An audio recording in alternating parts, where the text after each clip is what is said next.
Welcome in. It's time for another edition of the Morning Espresso here on the SDH Network, presented by our friends at Oglethorpe University, Atlanta's premier undergraduate learning experience and soccer powerhouse. I'm Jason Longshore. It's a busy night last night on the SDH Network. We were in Peachtree City for a huge Sweet 16 match in the boys 5A Georgia High School State Tournament. Johns Creek on the road. They went down to McIntosh and got the 1-0 win. Really good game, really well played game. A lot of drama in it. Very fun evening for the Johns Creek fans, for the McIntosh fans, a sad end to a really good season where they finished 17-3 overall. Tournament continues today. We will be at Hebron Christian for a doubleheader starting at 5:30, and you can listen by clicking listen on soccerdownhere.net. You can also listen on the Mixler app. Just search for Soccer Down Here. We'll be on the road on Friday as well in Calhoun. Next week, quarterfinals and semifinals. The following week, the finals, the championship matches all around the state. A lot of Champions League going on around the world. Let's talk about the Concacaf edition first. Vancouver Whitecaps. A lot of the headlines are about Lionel Messi and Inter Miami and their failure. Give these Vancouver Whitecaps credit. Stop focusing on the negative side and focus on a Vancouver team that has been the best team in Major League Soccer so far this season and have done something that very few teams have been able to do. Make the kind of run that they're making in CONCACAF now into the final after beating Miami 5-1 on aggregate and be very strong in the league. They're the best team in the Supporters Shield race as well. Most teams are not able to do both. They've had injuries to deal with as well. They keep getting it done. 3-1 win on the night, 5-1 on aggregate. Totally accurate reflection of how the series played out. Miami scored early. Jordi Alba opened the scoring in the first half. That made it 2-1 on aggregate. But early in the second half, Brian White, Sebastian Berhalter were scoring goals. They have 9 between them in the 2025 Concacaf Champions Cup, the most by a pair of American teammates on a finalist in the tournament's modern history. Berhalter had 2 assists as well. Pedro Vite scored along with White early in the second half. That killed the contest. Javier Mascherano was very upset afterwards. He said that's just not acceptable. I could maybe understand a lapse 15 minutes from the end, but not at the start of the second half. That's just not good enough. Sebastian Berhalter has been incredible in this series, a goal and 2 assists in this one. He's going to miss the June 1st final against Tigres or Cruz Azul for yellow card accumulation. It is an absolutely ridiculous rule in CONCACAF to not have the accumulation reset before this stage. Players should not miss finals of competitions due to accumulation of yellow cards. That should not happen anymore. It's an outdated rule. It should have been changed. The majority of competitions have a reset, so this doesn't happen. Red card in a semifinal, absolutely you miss a final. Yellow card accumulation over a period of time, you should not miss the final of a competition. Ridiculous rule from CONCACAF, and they would actually be very, very smart to overturn that and have him play in the final. You want your best players playing if they are able to. He should be in that final. Vancouver has been outstanding. Miami, yeah, it's a disappointment, and you need to talk about it. Lionel Messi, Luis Suarez, Jordi Alba, Sergio Busquets, all the money they've spent. They have won a Leagues Cup and they won the Supporters Shield last year. They have shown, and Atlanta showed it in the playoffs last year. Vancouver has shown it here. Others have shown it in periods of time since this Miami team has been built. They are older. They can suffer when teams are able to physically challenge them. It's the quality of this league. And you can say what you want about, going out and signing Messi. Like, people are now trying to spin that as a bad thing. No, it's not. It's been huge for the league, but it doesn't make you unbeatable.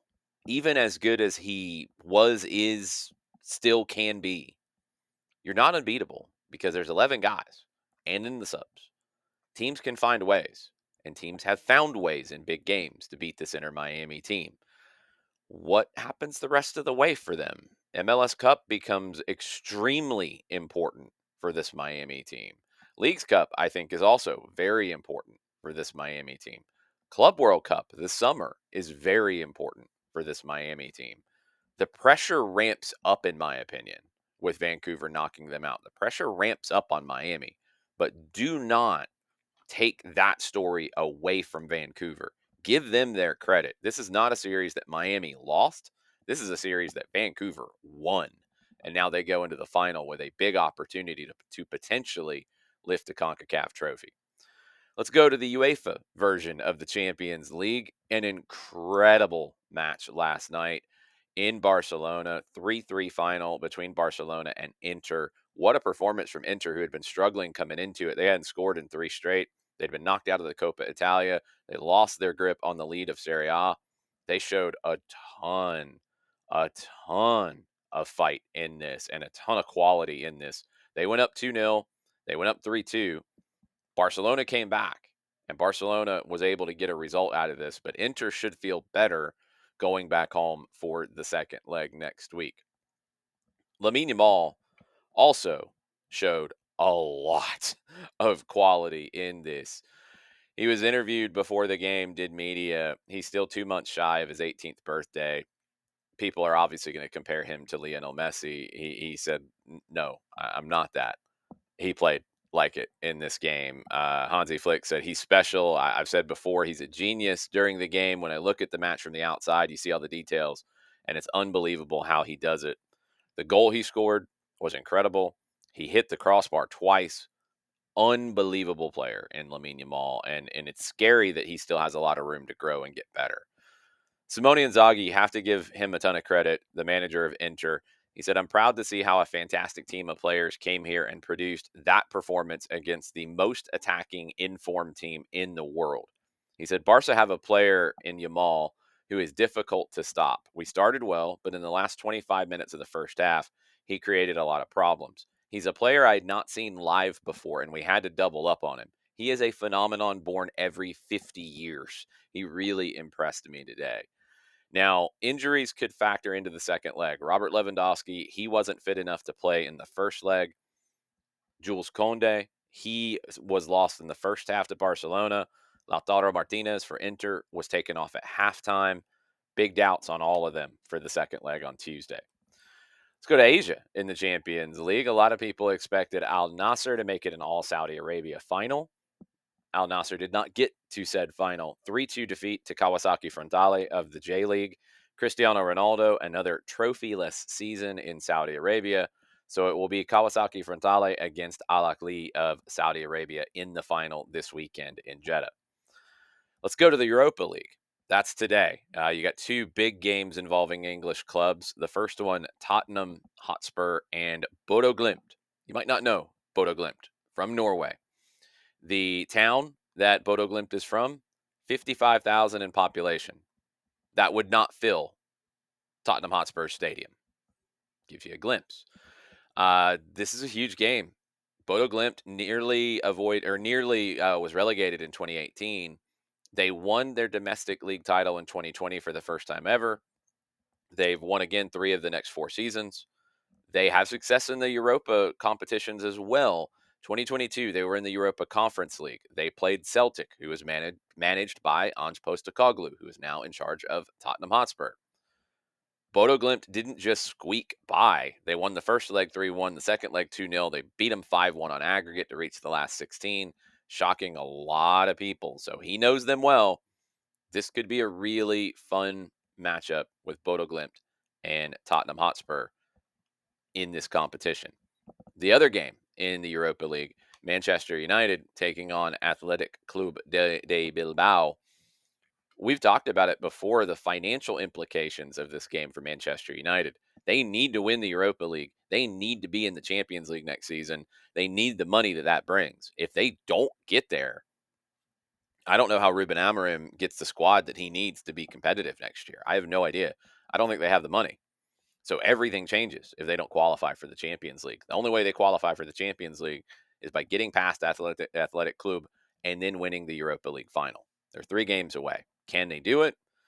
It's not a guarantee, especially in Bilbao. Only Barcelona, Atleti, and Osasuna have beaten Athletic Club at the San Memes in Bilbao this season. That stadium is going to host the final of this competition. That adds to it for Athletic Club. It's a massive, massive task for Manchester United tonight. You need to get out of there and have a good chance to come back to Old Trafford and win this tie and get to the final and then win that. And then maybe the road to changing things can actually look like it's open.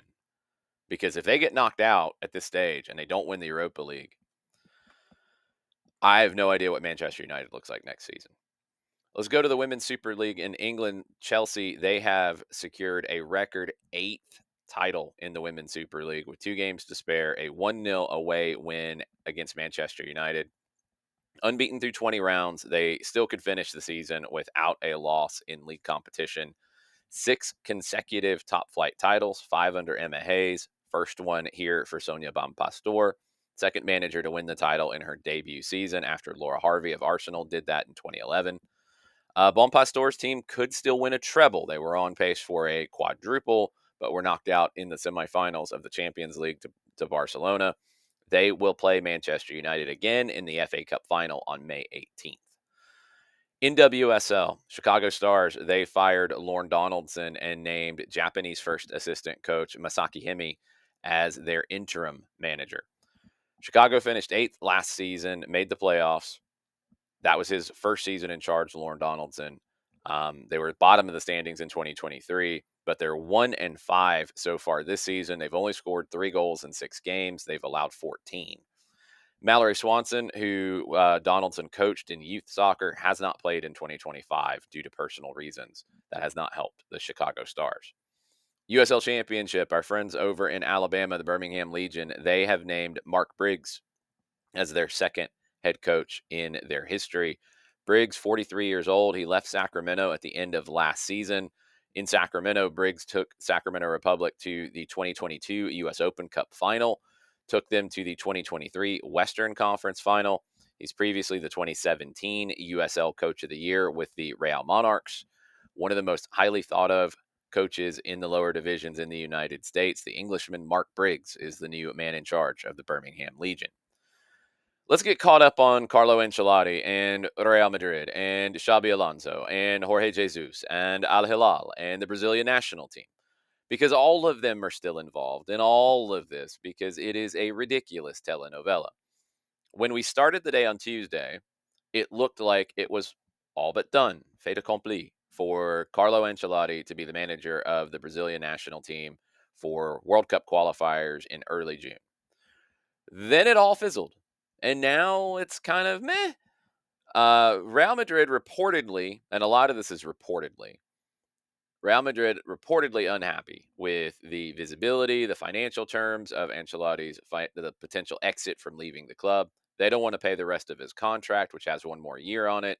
According to the contract, Ancelotti would be owed a certain amount of money, seeking around 4 million euros, again, reportedly. Marca, they say that Real Madrid will not stand in Ancelotti's way if he wants to leave for Brazil. They just say that they don't want him to leave while they still have a chance to win La Liga. Still a strong relationship between Carlo Ancelotti and the president of Real Madrid, Florentino Perez. If Real Madrid don't beat Barcelona in El Clasico on May 11th and they fall, maybe not mathematically, but essentially out of contention for the La Liga title, that might open the door for this to get done. It's a tricky one because what it sounds like is until that day, until it's done, the league title is potentially done. They're not going to talk about him leaving. So once that's done, they're going to sit down and talk. This has been mentioned by Marca. This has been mentioned by El Chiringuito as well, who are now saying that Brazil is willing to wait. Because initially, when it sounded like things had blown up with Ancelotti, Brazil was going to make a move for Jorge Jesus of Al Hilal, who were just knocked out of the Champions League in Asia, not going to make the final. His name came back up. There's even the possibility, in a crazy way, and it's been talked about, of Ancelotti replacing Jorge Jesus at Al Hilal when he leaves Real Madrid and he doesn't go to Brazil, which that seems unlikely. But again, anything is possible at this point. Keep an eye on that May 11th El Clasico. If Real Madrid win, Title's going to go down to the line in Spain. If they don't, that might start the process of Ancelotti saying goodbye and going to Brazil. Brazil sounds like they're going to wait, even if that puts those June World Cup qualifiers in a little bit of doubt as to who would be the manager. Couple more items on the sheet today. Chilean side Colo Colo. We talked about it a few weeks ago. Very disturbing scenes before their match with Fortaleza in the Copa Libertadores. Two teenage fans ended up losing their lives in fan disturbances before the game, trying to bust into the stadium. Poor security from Colo Colo around the perimeter of the stadium. Club has been punished because then fans ran onto the field in the second half and forced the game to be abandoned. Colo Colo have been punished a 10-game supporter ban in CONMEBOL competition after this incident. Fortaleza were also given a 3-0 win in the match that was disrupted. Really makes it difficult for Colo Colo to stay in CONMEBOL competition this season. They're in last place now in their group, and they need to get into third at least to move into the Copa Sudamericana after the group stage of the Libertadores concludes. They still have a chance to advance in the Libertadores as well, but they're going to have to do that without fans in the building for them. Julian Lopetegui, his name has been bandied around about a return to management. He was sacked by West Ham 4 months ago, and now he will take over as the new manager of Qatar.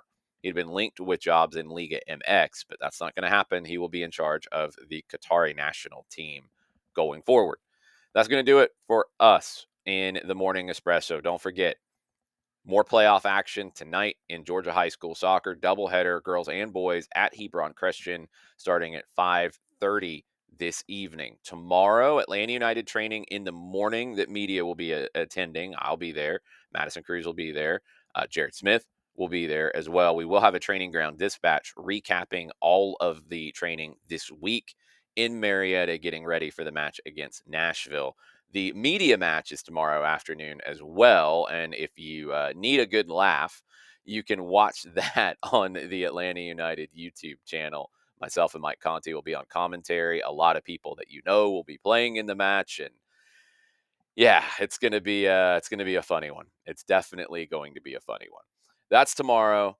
Enjoy the rest of your day, and I'll be back with a new heaping cup of morning espresso for you in the morning. Brought to you by our friends at Oglethorpe University.